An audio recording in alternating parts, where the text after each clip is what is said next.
नमस्कार, आप देख रहे हैं न्यूज़ 9 भारत और मैं हूं आपके साथ अशोक चौहान। देश और दुनिया की तमाम खबरों पर आइए डालते हैं एक नजर। आजादी की लड़ाई में अभूतपूर्व भूमिका निभाने वाले अमर शहीद राजकुमार बाग को उनकी पुण्यतिथि पर याद किया गया। इस अवसर पर पूर्व विधायक गोरख पासवान, पूर्व मंत्री नारद राय समेत जनपद के गणमान्य व्यक्तियों ने जिला कारागार स्थित अमर शहीद राजकुमार बाग की प्रतिमा पर पहुंचकर शहीद की प्रतिमा पर पुष्प अर्पित कर श्रद्धांजलि दी गई। पूर्व विधायक गोरख पासवान ने स्वतंत्रता सेनानी स्वर्गीय बाग को याद करते हुए आजादी की लड़ाई में उनकी भूमिका और कुर्बानी को बताते हुए कहा, उनका जो बलिदान आजादी की लड़ाई में है, बलिया के इतिहास में स्वर्ण अक्षरों में मौजूद है। वहीं पूर्व मंत्री नारद राय ने स्वतंत्रता सेनानी शहीद राजकुमार की शहादत को याद करते हुए कहा कि ऐसे बहादुर सेनानी वीर ही पैदा होते हैं। राजकुमार बाग ने अंग्रेजों के दांत खट्टे कर दिए थे। भूमिगत रहकर भी उन्होंने आजादी की लड़ाई में जो भूमिका निभाई, ऐसा कोई मिसाल नहीं मिलती।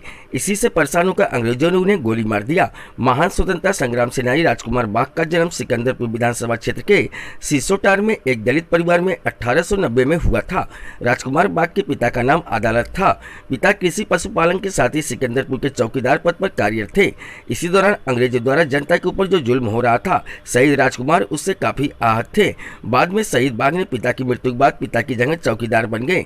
इस दौरान 1915 में कांग्रेस के सदस्य बने और गांधी जी के आंदोलन में कूद पड़े। आजादी की लड़ाई के दौरान ही राजकुमार बाग ने सिकंदरपुर थाने और बीज गोदाम को जलवाने में इनकी अहम भूमिका रही। इसी से गुस्साई अंग्रेजी हुकूमत ने क्रोध में आकर उनका घर जला दिया और पूरे परिवार को गोली मारने का आदेश जारी कर दिया। राजकुमार बाग तब भूमिगत होकर अंग्रेजों के दांत खट्टे करते रहे और बाद में परेशान होकर ये अंग्रेजों ने राजकुमार को बाग की उपाधि दी।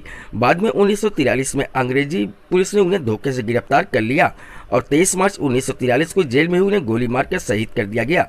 स्वर्गीय राजकुमार बाग की कुर्बानियों को नहीं भुलाया जा सकता।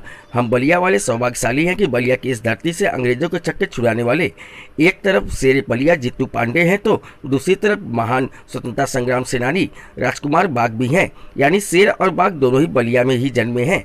लेकिन अफसोस की बात यह है कि जैसे कि लोगों ने और राजकुमार बाग के पुत्र ने बताया कि आज भी उनका परिवार उपेक्षित है। महेश कुमार की रिपोर्ट। 23 मार्च को 1947 को तब से जब मार दी, उसके बाद हम तो बहुत लड़ाई लड़ी। कांग्रेसियों ने ही बात सुनी हमारी। उन्होंने हमको खेत दिया, न कुछ ज़मीन दिया, सबको 33 एकड़ मिल गए, अपने भाई भतीजों को दिया, अपने कुलमों को फर्जी बना दिया। आश्रित है ना, मतलब आप बेटे हैं तो हमको नहीं मिला, लेकिन हमको स्वतंत्रता संग्राम सेनानी के नाते हमको खेत मिलना चाहिए था 33 एकड़। और सब मिली सुविधा? सबको मिला, लेकिन कोई सुविधा आज तक नहीं मिली, कोई सुविधा नहीं। सब हम रिकॉर्ड रखे हुए हैं। मजिस्ट्रेट से चेकिंग कराई सरकार ने, वो सब लिख करके डीएम ने लिख के दिया कि इनके पास आज तक कुछ नहीं सुविधा दी गई है। वो हमारे पास रखा हुआ है, आज भी रखा हुआ। आज भी लड़ाई लड़ रहे हैं कि हम बेकार घर के हैं, हम जहाँ रहते हैं ये इनके यहाँ हम रहते हैं, इनके यहाँ आज भी रहते हैं। आज की तरह हमारे पास घर नहीं है रहेगा। हमारा घर फूंक दिया गया, डीएम ने लिख के दिया वहाँ पर उसका मुख्यमंत्री को कि इनका घर नहीं है, इनको घर या तो बनवा दें या तो इनको पैसा दें ताकि घर बना कर रहें। लेकिन नहीं सुनाई हो रही है। आपने मांग की, कभी आवाज़ की? इतना मांग की, इतना लिखा पढ़ी कही आपको लेकर सामने रख दे। 25 किलो है हमारे पास लिखा पढ़ी कागज, इतना कम नहीं है। मतलब सरकार आपको सेनानी नहीं मान रही? कोई सरकार करना, कांग्रेस सुनी, सपा सुनी, भाजपा सुनी, सपा सुनी, किसी नहीं सुना। सर एक मिनट, तमाम जितने स्वतंत्रता सेनानी हैं उनके पुत्रों को, उनके पौत्रों को उनका आश्रित माना जाता है, आपको नहीं माना जा रहा है? जी नहीं माना जा रहा है। इसलिए नहीं माना जा रहा क्योंकि हम संभल के नहीं है ना। हम भी संभल के होते तो हमारा भी घर बना दिया गया होता, हमको अच्छा खासा मिलता।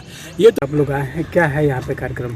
आज जो है राजकुमार बाग का पुण्यतिथि मनाया जा रहा है। ये यहीं जेल में जब स्वतंत्रता संग्राम की जब लड़ाई चल रही थी तो इसी जेल में जो है वो बंद थे और अंग्रेज़ों ने जो है आज ही के दिन जो है उनको फांसी के फंदे पर झुलाया था। और ये एक गरीब परिवार से बिलोंग करते थे। इन्होंने जो है स्वतंत्रता संग्राम की लड़ाई लड़ी और सब लोगों ने जब मिल कर के लड़ा, चाहे गरीब हो चाहे जो भी हो, जो भी राष्ट्र प्रेमी लोग रहे, एक साथ मिल कर के लड़े।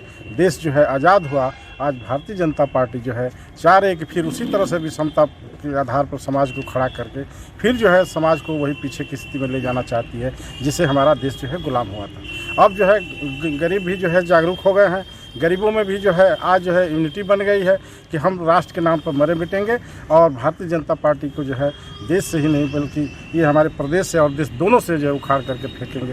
यही हम लोगों का आज उद्देश्य है और हम लोग मिल करके आज जो है इनकी आप राजकुमार बाग जी, अमर शहीद राजकुमार बाग जी के यहाँ पे उनकी प्रतिमा पे माल्यार्पण किया, पूरी विस्तार से बताइएगा राजकुमार बाग जी के बारे में। देखिए, यह लोकतंत्र की खूबसूरती है कि समाज में रहने वाले हर तबके के लोग, चाहे जिस जाति के हों, जिस धर्म के हों, मजहब के हों, धनी हो गरीब हो, आज़ादी की लड़ाई में गांधी जी के एक इशारे पर खेत से लेकर के और स्कूल से लेकर के रोज़गार को लेकर के सब छोड़ कर के लोगों ने आज़ादी की लड़ाई में अहम भूमिका की रही।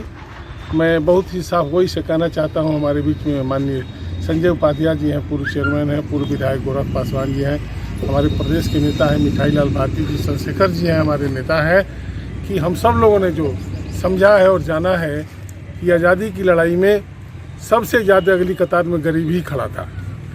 गरीब ही की देन है कि उसकी कुर्बानी का कि आज हम सब लोग स्वतंत्र हैं, आज़ाद हैं और जो भारतीय जनता पार्टी की आज सरकार चल रही है वो फिर हमको गुलामी की तरफ ले जाना चाहती है। इसलिए स्वर्गीय शहीद राजकुमार बाग जी सहित सभी लोगों को के पुण्यतिथि पर, जन्मदिन पर उनको याद भी करना है और आने वाली नस्लों को भी बताना है कि जो कुर्बानी हमारे पुरखों ने दिया उस कुर्बानी को कायम रखने के लिए भारतीय जनता पार्टी को हिंदुस्तान से और ख़ास तौर से उत्तर प्रदेश से खात्मे की ज़रूरत है।